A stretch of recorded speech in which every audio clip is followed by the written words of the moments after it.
Gracias, Vero.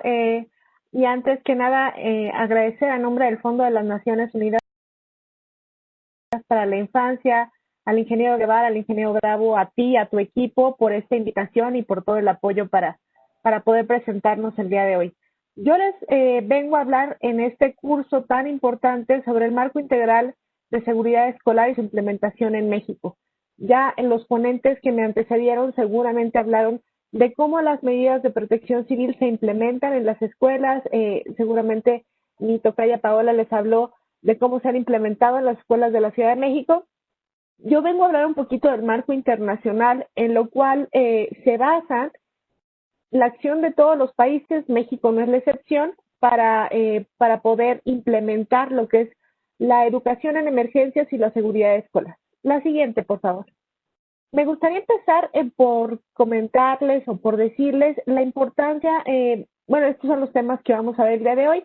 En particular, los subtemas que me gustaría resaltar son la Iniciativa Mundial para Escuelas Seguras y qué pasó o cómo se implementan estos marcos globales en la respuesta a los sismos de 2017 y qué lecciones aprendidas tenemos después de esa experiencia en México. La siguiente, por favor.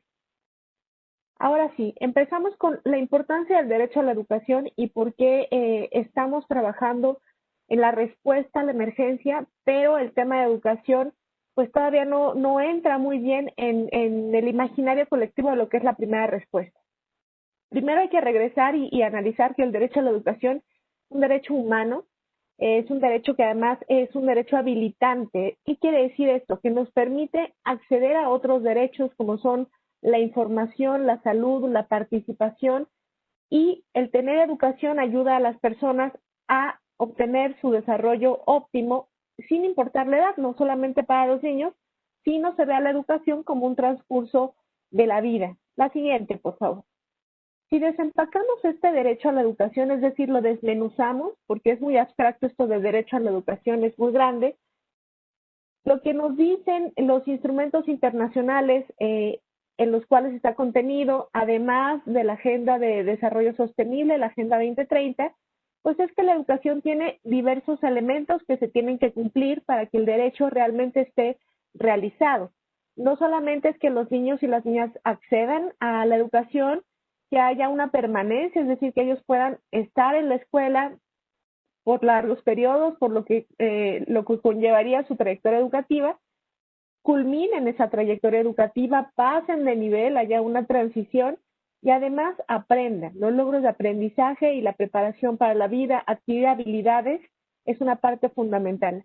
Muchas veces nos quedamos, o por lo menos en la agenda de desarrollo pasada, nos quedábamos, bueno, con el acceso universal, con la matrícula, tenemos que estén casi todos o la mayoría de los niños y niñas en la escuela.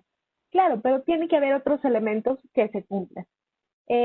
Como ya decía bien, estaba el derecho a la educación está en la Agenda Global de Desarrollo, los ODS, es en particular el ODS 4, que nos indica que la educación se tiene que garantizar a lo largo de la vida y con oportunidades de aprendizaje permanentes, es decir, no solamente conformarnos con primaria, secundaria o preescolar, sino que esto se traduce a lo largo de la vida.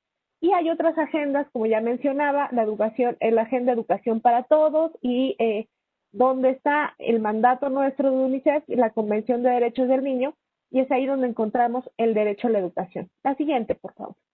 Es importantísimo para el mandato que ustedes tienen y las responsabilidades que ustedes tienen, bueno, saber que la educación es un derecho de todas las personas que no puede suspenderse durante conflictos y desastres. ¿Qué quiere decir esto? Bueno, primero, la educación es una herramienta durante situaciones de desastre, de conflicto. Nos ayuda a que las niñas y los niños recobren la estabilidad emocional, regresen a sus rutinas, mitiguen el impacto psicosocial, ayuda a afrontar el trauma.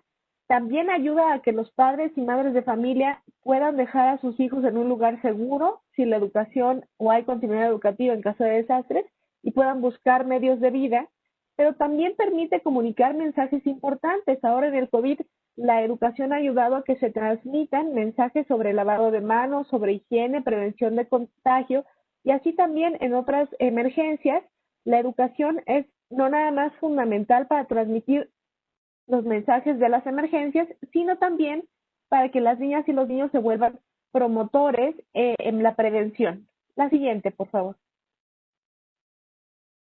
¿Qué también es importante de la educación en emergencias? Que es el primer servicio que se suspende y es el último que se restablece. Desafortunadamente, como ya mencionaba, en el imaginario de la respuesta a emergencias, quienes están como primeros respondientes buscan los temas de supervivencia, como es agua, los albergues, los alimentos, todo esto que se articula alrededor de la primera respuesta, pero se olvida el derecho a la educación. Se deja más para un tema de recuperación temprana o para otras etapas de las emergencias y no se ve este rol fundamental que tiene la educación, que ya mencionaba, en salvaguardar la salud psicosocial de las niñas y los niños, en transmitir mensajes que puedan salvar vidas, tener un lugar seguro y un apoyo para los padres y madres que necesitan asistencia y, como aquí menciono, la educación representa menos del 2% del total de la ayuda humanitaria a nivel global. Quiere decir que es poquitito y hay poca concentración en esto que ya desde hace unos años se ha venido trabajando desde la comunidad internacional y todavía esa importancia del derecho a la educación en emergencias no se ha traducido en una acción real en los países. Pero bueno, estamos trabajando en ello. La siguiente, por favor. A nivel internacional, como ya mencionaba, desde hace varios años los países se han organizado para dar una respuesta pertinente en el tema de educación en emergencias y en el tema de la seguridad en las escuelas. Uno de los principales organismos que se ha dedicado a esto es la Red Interinstitucional para la Educación en Situaciones de Emergencia, o INEE, por sus siglas en inglés. Desarrolló en 2003 y luego una revisión en 2014 19 normas mínimas, es decir, el estándar mínimo, el que se debe de cumplir sí o sí, para la preparación, respuesta y recuperación en el sector educativo. Esta es una hoja de ruta para que las autoridades nacionales, pero no solo ellas, sino quien está en contacto con la comunidad educativa, pues tenga estos mínimos requeridos para poder dar una preparación, una respuesta y una recuperación ante emergencias. Como les decía, las normas mínimas y la respuesta en escuelas no es algo que se improvisó. Las elaboraron expertos de 52 países, más de 3.500 pedagogos participaron en su elaboración, y lo que sí busca es tener una educación segura, adecuada, y que también existan las circunstancias alrededor de esto para poder tener una respuesta ideal al momento de las emergencias y una recuperación pronto. La siguiente, por favor. ¿Cuáles son los objetivos de las normas INE, de las 19 normas INE? Nuevamente, aumentar la calidad de la preparación en respuesta y recuperación educativas, y esto también conlleva los temas de seguridad escolar. Tenemos que tener mejores estándares, mejores protocolos, más capacitación para el tema de preparación, respuesta y recuperación, y las normas INE nos dicen el paso a paso. Nos busca también incrementar el acceso a las oportunidades seguras de aprendizaje una vez que tenemos una emergencia o un desastre, y también busca asegurar o dar pauta para la coordinación en la provisión de estos servicios en emergencia. ¿Para quién son las normas INE? Dirán ustedes. Bueno, pues son para todo el mundo que tenga, insisto, interés o responsabilidad en este mandato, para los gobiernos, los funcionarios de Naciones Unidas, como nosotros. Me comentan que no está cambiando la presentación. Yo veo que sí se mueve, pero no sé si ustedes pueden ver el cambio en la presentación. Si nos puedan indicar por el chat. Perfecto, gracias. Entonces, nada más recapitulando, las normas INE son para todos, para padres y madres de familia, para los docentes, para las autoridades educativas, para los sindicatos de maestros. Todos podemos acercarnos a este texto si tenemos el interés para ver cómo funcionan la coordinación para estos tres temas: preparación, y para la respuesta y la recuperación. Las normas GINE se organizan en 5 ámbitos y nada más de ese modo lo que busca es que se haga un análisis previo, que haya una coordinación de los actores y una participación de las comunidades educativas, incluyendo a niños y a niñas, que es tan importante, y que seguramente si ustedes ya vieron, revisaron en la primera ponencia el plan para hacer el plan escolar de respuesta en las escuelas, que se hizo con CIPINA, con INIFED, con CONAPACE, con Protección Civil, ven que la respuesta tiene que también estar articulada por un componente de participación de niñas y niños, que son parte fundamental de la comunidad educativa. Las normas mínimas, insisto, se organizan en estos 5 ámbitos: acceso y ambientes de aprendizaje, enseñanza al aprendizaje, maestros y otro personal educativo y políticas educativas. Y ustedes me van a decir, ¿y esto qué tiene que ver con la seguridad escolar? Bueno, pues justamente las normas GINE transversalmente en estos 5 ámbitos tocan el punto de seguridad en las escuelas, que ahora podemos tocar más adelante en cuanto veamos los otros instrumentos. La siguiente, por favor. El marco integral de seguridad escolar, o Comprehensive School Security Framework, por las siglas en inglés, tiene un objetivo muy sencillo: reducir los riesgos de todas las amenazas en el sector educativo. Lo conforman 2 iniciativas globales que es importante que ustedes conozcan, insisto, porque ustedes están más enfocados al aterrizaje nacional, a la respuesta local, pero no necesariamente conocen todo el marco que está alrededor o los instrumentos internacionales que podrían servirnos o ser útiles, porque ya están hechos, ya son hoja de ruta para los países, y que además México es signatario y es parte. Entonces, estas 2 iniciativas que se complementan y devienen de las normas INE, que también a su vez se complementan y vienen del proyecto Esfera, y que van siguiendo una evolución, pero muy en particular para el sector educativo, son la Iniciativa Mundial para Escuelas Seguras y la Alianza Global para la Reducción de Riesgo de Desastres. Seguramente ustedes saben que en Naciones Unidas nos gustan los acrónimos muy grandes. No los voy a confundir ni voy a profundizar en estos acrónimos ni en estos nombres tan largos, pero sí que sepan que a nivel global pues hay un marco integral de seguridad escolar que varios países ya lo han ratificado, México es parte, y que sí nos da una hoja de ruta en puntos específicos de cómo mejorar nuestras capacidades y la calidad de nuestra respuesta. El marco integral se basa en 3 pilares. El primero son centros educativos seguros, es decir, el tema de infraestructura escolar. El segundo es la gestión de desastres en la escuela, y el tercero es la educación para la reducción de riesgos y la resiliencia. Voy a entrar más a detalle porque ahí podremos ver de manera mucho más puntual dónde está el tema de la seguridad escolar. La siguiente, por favor. Las letras están muy chiquititas, pero les voy a describir más o menos de qué tratan los pilares. El primer pilar, como ya decía, que trata de centros educativos seguros, es donde empezamos a ver todo el tema de dónde se ubican las escuelas, si se cumple con las normas de construcción, con los diseños resilientes, la infraestructura educativa resiliente a desastres, y hay además formación de los constructores. Este tema fue vital durante los sismos de 2017 y muchas de las personas que participamos en la respuesta nos dimos cuenta que no había necesariamente personas con formación para dictaminar infraestructura educativa.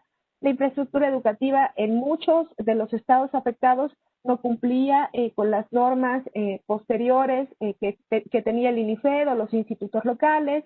Entonces, este pilar es muy importante para el marco de la seguridad escolar.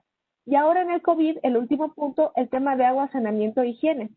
También nos hemos dado cuenta que las escuelas no tienen instalaciones de agua, saneamiento e higiene, y en esta contingencia en particular es muy importante para el regreso a clases, pues que tengamos agua y los insumos mínimos para tener medidas de higiene como el lavado de manos. La última encuesta o el último censo de escuelas a nivel nacional es de 2014. Esto quiere decir que en un país como México, con un país de ingreso medio, con muchos recursos y con muchas capacidades, no tenemos información puntual del estatus de la infraestructura educativa en este tema de agua, saneamiento, higiene y en otros temas. Llevamos 6 años de rezago, entonces es difícil dar una respuesta en emergencias, una respuesta educativa, si el pilar 1 no está completo o no tenemos información para coordinar la ayuda. El segundo pilar, para no detenerme mucho más, trata de la primera plática que vieron ustedes en la mañana, los planes de gestión de riesgos, la preparación a través de los comités escolares de gestión que sean participativos, donde haya niños y niñas, los procedimientos estándar y los planes de continuidad. Es decir, ¿qué tenemos que hacer desde las escuelas para garantizar que estemos preparados en la gestión de desastres al interior con la comunidad educativa? Al centro, ustedes pueden ver de manera transversal que hay muchas de las acciones que las escuelas realizan con apoyo de protección civil y pareciera que esa es la única respuesta o la única preparación que debería de haber. Como ustedes ven, si dejamos uno de los círculos o uno de los pilares más flaquito o más débil, pues no podemos dar una respuesta integral. Tenemos que alimentar los tres y fortalecer los tres. De manera central están los planes familiares de desastres, están los planes de reunificación familiar y muy importante el tema de los simulacros. Entonces, generalmente con protección civil las escuelas trabajan muy bien los simulacros, pero no tienen información sobre el estado de su infraestructura, tampoco tienen un plan de gestión de riesgos o un comité escolar establecido. Entonces, insisto, tenemos que ver todo esto de manera integral. Y el último pilar se trata de la educación para la reducción de riesgo y resiliencia. Esto tiene que ver con alinear los currículos con contenidos y habilidades para la respuesta y para la preparación. También ver el tema de formación docente, no solamente formación inicial, sino formación a lo largo de su carrera, formación continua, y también la educación no formal y la educación comunitaria que pueden realizar brigadistas o voluntarios con las comunidades educativas. Entonces, generalmente las escuelas, insisto, y protección civil se quedan con algunos puntitos de este marco global y los tres pilares, por ejemplo, los simulacros que están al centro, o yo tengo sí mi dictamen del INIFED y a veces le doy capacitación a mis docentes, pero eso no quiere decir que la respuesta se dé de manera integral y deberíamos conocer cuáles son los elementos para dar una mejor respuesta. La siguiente, por favor. Sobre estas dos iniciativas del marco global, es importante que ustedes sepan, bueno, que la Alianza Global para Reducción de Riesgo de Desastres en el sector educativo se crea en 2013, como ya decía, en línea con la Agenda de Desarrollo Sostenible y con el proyecto Esfera, y lo que se busca con estas dos iniciativas, tanto la Alianza Global como la Iniciativa Mundial de Escuelas Seguras, es tener coordinación global y abogar por la reducción del riesgo de desastre en las escuelas. Lo único que tenemos, por cierto, y esto también es parte de los mensajes de la Alianza Global, es que desafortunadamente los temas de mitigación, adaptación al cambio climático y a las emergencias, aunque sean en particular de ese tipo o de otro tipo, pues van a seguir ocurriendo. Entonces tenemos que estar cada vez más preparados y preparar mejor a las comunidades educativas. Entonces son movimientos de abogacía política global. La siguiente, por favor. En el tema de la Iniciativa Mundial Escuelas Seguras, como ya decía, retoma los tres pilares, no quiere decir que esté haciendo algo nuevo, sino retoma el marco y los tres pilares, y lo que busca nuevamente es gestionar este compromiso político. Como ustedes pueden ver en este mapa, casi todos los países que están o que son continuamente golpeados por temas de emergencias derivadas del cambio climático, pero no solamente, también emergencias de otro tipo, o sísmicas o sociales, pues están dentro de esta iniciativa mundial porque han vivido los embates y resultados de estas tragedias. Se conforma por 58 países, como ustedes pueden ver, México es parte y es importante que ustedes conozcan esta iniciativa si va a haber una respuesta a nivel nacional y a nivel local en las escuelas. Empuja toda la agenda de desarrollo sostenible, pero sí es importante que ustedes consideren que la iniciativa busca que avancen dos objetivos en particular. El primero, el ODS 4, que ya veíamos que es la educación, y el otro, sobre el ODS 9, sobre infraestructura educativa. No quiere decir que no empuje los demás o los otros objetivos de desarrollo sostenible, pero estos dos son los que se mencionan con más vehemencia en la iniciativa mundial. La siguiente, por favor. Brevemente, sobre el pilar 1, como ya mencionamos, y las responsabilidades que ya tenemos, reducir los riesgos estructurales, seleccionar sitios seguros para que estén las escuelas, garantizar financiamiento y mantenimiento, que también es un punto muy importante. Muchos de los daños en las escuelas también son por falta de mantenimiento y de evaluación de las instalaciones. Y algo que de repente se nos olvida quienes estamos en el sector educativo, pero nos complementamos muy bien con quien trabaja en el sector agua y saneamiento, son estas instalaciones en las escuelas. Lo mismo para colocar espacios educativos temporales. No podemos solamente poner los prefabricados o las carpas o dar una respuesta de colocar un espacio educativo en otro lugar si no está garantizado el agua, saneamiento e higiene. La siguiente, por favor. El pilar 2, como ya mencionábamos, apela a autoridades de educación de los 3 niveles de gobierno y a contrapartes de gestión de desastres. La intersectorialidad es muy importante porque nos permite este pilar vincular a los sectores educación y gestión de desastres y adaptar procedimientos para la seguridad escolar. Nuevamente me remito a las estrategias de los comités escolares. Sin embargo, nosotros, por ejemplo, nos falta mucha información porque no sabemos cuántos subcomités existen y de parte de CONAPACE esta información no es necesariamente pública. Entonces, si yo quisiera saber cuáles son las acciones de los subcomités de todo un estado o si están conformados los subcomités para el tema de prevención de riesgos o seguridad escolar, no puedo saber si existen, cuántos hay y cuáles han sido sus trabajos y si van en consecuencia a estos marcos globales y nacionales. Y finalmente, incluir a las escuelas en el desarrollo de los sistemas de alerta temprana, que eso es algo que también se nos olvida. Generalmente, como ya decía, nos enfocamos en el simulacro, en la respuesta, cuando ya pasó, pero no trabajamos con las escuelas de alerta temprana como sí sucede en otras regiones. La siguiente, por favor. Y sobre el pilar 3, ¿qué buscamos e impulsamos mucho también desde UNICEF en México? Bueno, pues tener que el currículo sea pertinente, que tengamos materiales educativos, libros de texto, profesores capacitados, pedagogos también que ayuden a esta capacitación y movimientos juveniles.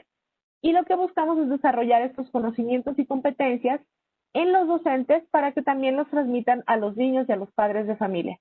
Desafortunadamente no es obligatorio que las y los docentes tengan esta formación en la reducción del riesgo y la resiliencia y ahora lo vemos nuevamente con mucha más fuerza, por ejemplo, el tema de acompañamiento psicosocial, en el tema del trauma post-COVID o de trauma post-sismo que trabajamos mucho nosotros.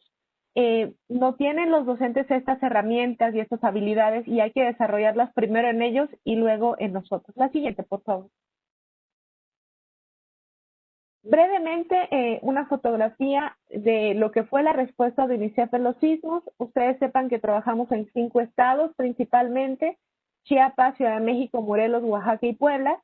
Y en estos estados nosotros tuvimos una respuesta integral que abarcaba o trataba de abarcar los 3 pilares. Entonces trabajamos mucho en el tema también de traer capacitaciones o apoyar con la movilización de directores responsables de obra entre los estados. Hubo ahí varios temas que seguramente quien estuvo en los sismos le tocó ver.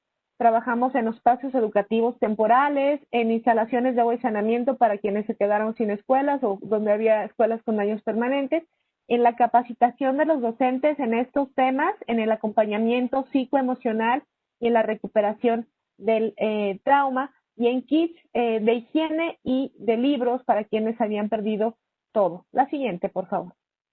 De esta fotografía, nuevamente, y con base en los 3 pilares del marco integral, nosotros hicimos un seminario para revisar la respuesta en el tema de emergencia en el sismo, junto con la SEP y con las secretarías de algunos estados. Y revisamos además experiencias internacionales comparadas. 30 experiencias de distintos países para ver cómo ellos han dado respuesta a la educación en emergencias y qué lecciones aprendidas podíamos traer a México, siempre en el marco de los 3 pilares. La siguiente, por favor. Rápidamente, ustedes sepan que lo que queríamos era identificar los desafíos, las lecciones aprendidas y por los desafíos que tiene México al no subsanar estos temas que ya he comentado a lo largo de la presentación. En cada uno de los pilares, identificar experiencias internacionales de las cuales pudiéramos retomar para mejorar la calidad de nuestra respuesta, nuevamente las normas INE, y realizar recomendaciones concretas para mejorar la coordinación del sector educativo. La siguiente, por favor. Brevemente les resumo las conclusiones y las recomendaciones que se hicieron a los 3 niveles de gobierno en cada uno de los pilares. ¿Y qué encontramos a nivel federal? Bueno, primero, que no tenemos este tema de coordinación subsanado en las leyes y procedimientos para la respuesta al riesgo de desastres. No tenemos tampoco, no se tenía en ese momento y ahora lo estamos viendo en el COVID de manera diferente, una coordinación en la respuesta en caso de emergencias. Generalmente, como ya decía, somos más reactivos, entonces llega la emergencia en el sector educativo, no en el sector protección civil. Yo sé que ahí ustedes están muy coordinados, pero en el sector educativo llega la emergencia y ahí es cuando empezamos a ver las escuelas y cuántas son, y los niños, y las instalaciones, y dónde están. Entonces, en el sector educativo debe de haber una mejor coordinación dentro del sector y de manera intersectorial y mejorar el conocimiento y las medidas de prevención. Ustedes recordarán seguramente que hubo una iniciativa del Sistema Nacional de Protección de Niños, Niñas y Adolescentes que se llamaba Niños no ladrillos. ¿Esto por qué?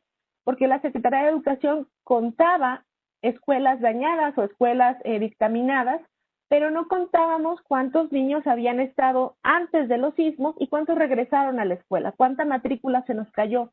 Entonces, este tema, la siguiente, por favor, fue uno de los puntos más álgidos y que seguimos empujando desde UNICEF como recomendación federal. La formación docente, que ya les mencionaba que debe empezar desde las escuelas normales, y que la educación en emergencia sea parte del currículo. Además, tengamos un currículo de emergencia en México, es decir, un contenido que retome aprendizajes fundamentales y una respuesta de acompañamiento psicoemocional. Eso no lo tenemos. Los docentes, después de una emergencia, llegan al día siguiente o a la semana siguiente a su salón de clases a retomar el libro de texto donde se quedaron. Tiene que haber otro tipo de aproximación. Pues como ya decíamos, nada más brevemente recomendación, la coordinación para reportar los daños en las escuelas y la matrícula, dictaminar en el caso de los sismos la infraestructura educativa, pero ver cuántos niños y niñas se nos quedaron o se salieron de la escuela por estas condiciones. Si hay también una desagregación por sexo, sabemos que las emergencias y desastres afectan en mayor medida a poblaciones vulnerables como son las niñas y las adolescentes, hablantes de lengua indígena o niños y niñas con discapacidad. Y también nos decían, ahora con el tema de presupuesto 2021 hay cambios en los temas de recursos para emergencias, pero las escuelas y los docentes nos decían necesitamos capacitaciones para saber cómo acceder de forma clara a estos recursos en caso de alguna emergencia. Entonces, eso también fue una necesidad y una recomendación. La siguiente, por favor. que se encontró en los estados, pero también en los 3 niveles, la coordinación intersectorial. Faltaba que el sector educativo fuera más abierto a trabajar con otras instancias. Insisto, Protección Civil tiene mucha experiencia en esto, pero el sector educativo no tanto, es un poquito más letárgico. Entonces, sí, la coordinación con otros sectores, además de contar, como ya decíamos, con los planes de emergencia, y el lugar para tener un espacio educativo alternativo en caso de que se pueda. La contingencia de COVID no es posible, pero un espacio alternativo educativo para reubicar las escuelas y tener el presupuesto para dar respuesta a nivel estatal, no solamente contar con los recursos federales y un sistema de reporte rápido de los daños en las escuelas. Insisto, esto nos deja solamente con ciertos puntos de los pilares que ya mencionábamos, pero sabemos que hay que fortalecer los 3 pilares de manera integral a nivel nacional. La siguiente, por favor. Finalmente, las recomendaciones a las escuelas y que ustedes ya lo vieron en la mañana, pero no es menor mencionar que las escuelas deben de tener un plan de reducción y gestión del riesgo y un plan claro de evacuación. Nos limitamos muchas veces a los simulacros y no tenemos un plan de gestión y de continuidad educativa desde las escuelas donde participen los niños. Capacitaciones periódicas sí es importante, sí se llevan a cabo, pero solamente tomar en cuenta que aunque es un elemento transversal, no debemos solamente centrarnos en eso. Tomar en cuenta las necesidades de niños y niñas, como ya decíamos, en temas de interculturalidad, de género, de discapacidad y de cualquier otra condición. Que haya docentes que conozcan los protocolos de emergencia y cómo responder, que estén capacitados y sepan responder al momento de la emergencia, y que los comités de padres de familia y gestión de riesgo estén activos y además tengan un plan de trabajo que se cumpla y productos muy concretos o estándares concretos para que este trabajo realmente se refleje. La guía de protección civil con las instancias que ya mencionaba, CIPINA, INIFED, que ya no existe, el Instituto de Infraestructura Educativa ahora se subsumió a la Secretaría de Educación Pública, ya no existe a nivel federal. Cómo esta guía se ha logrado implementar. Esta guía salió después de los sismos, es justo un producto que salió en 2018, pero no sabemos si su implementación en las escuelas se ha traducido en trabajo de los comités. La siguiente, por favor. El informe es público, ustedes pueden encontrarlo en ese vínculo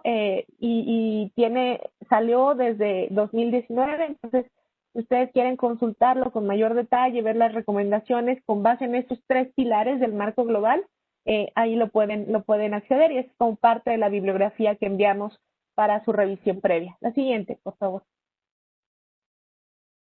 Algunas consideraciones finales y con esto yo cerraré mi presentación. Es importante que no solamente conozcan algunos puntos de seguridad escolar o de seguridad en las escuelas que se limitan al actuar local o al actuar nacional. Sí es importante tenerlos actualizados y que los realicemos, pero sepamos que el marco global o los marcos globales que ha desarrollado la comunidad internacional son mucho más integrales y que también hay que considerar qué elementos no estamos trabajando en el país, en los estados y en las escuelas y que deberíamos empezar a trabajar para dar una mejor preparación, respuesta y recuperación después de una emergencia. La vinculación con el sector educativo es algo fundamental en todos los niveles. El sector educativo tiene que ser mucho más ágil en la respuesta a las emergencias. Tener esta estrategia de continuidad educativa, eso es lo que ha salvado, por ejemplo, ahora a los países que han tenido que cerrar por el tema de COVID, y más de 90 países han desarrollado estrategias de educación a distancia. México no es la excepción, porque ya vimos que la educación es un derecho que no se puede suspender por ninguna circunstancia y además ayuda a que las niñas y los niños tengan información importante, recuperen sus aprendizajes, su posibilidad de acceder a un mejor futuro, pero además tengan un acompañamiento psicosocial. ¿Qué es importante de estas estrategias? Que también tenga, una vez que se retorne a la normalidad, los aprendizajes que no se pudieron obtener se recuperen. Y eso también nos está faltando. Después de los sismos, incluso ahora con COVID, estamos viendo que no hay un plan de recuperación de aprendizaje y de evaluar qué se aprendió. Sabemos que las condiciones son muy complicadas, pero tenemos que poner el mismo piso para estos niños. En Japón y en otros países, en otras regiones que tienen mucho más trabajo en el tema de respuesta a emergencias, lo que hacen son planes de recuperación de aprendizajes para años. En el siguiente verano o en el siguiente año se van a reforzar todos los conocimientos que no se han tenido. Entonces, México no puede tener un plan de recuperación de aprendizaje de unas semanas o de un mes después de tanto tiempo de ausencia. Y lo mismo va a pasar en otras emergencias. Necesitamos un plan que a largo plazo recupere todo esto. Y finalmente que reduzcamos las brechas que se exacerban por las crisis. Y esto es parte también integral de la respuesta. Una emergencia, una crisis va a desarrollar que las brechas ya existentes, tanto en términos de logros de aprendizaje como de poblaciones en situación de vulnerabilidad, se exacerben. ¿Cómo recuperamos y cómo llegamos a quienes la escuela está expulsando? La siguiente, por favor. Yo hasta ahí dejaría mi presentación. Sé que tenemos algunas preguntas en el chat.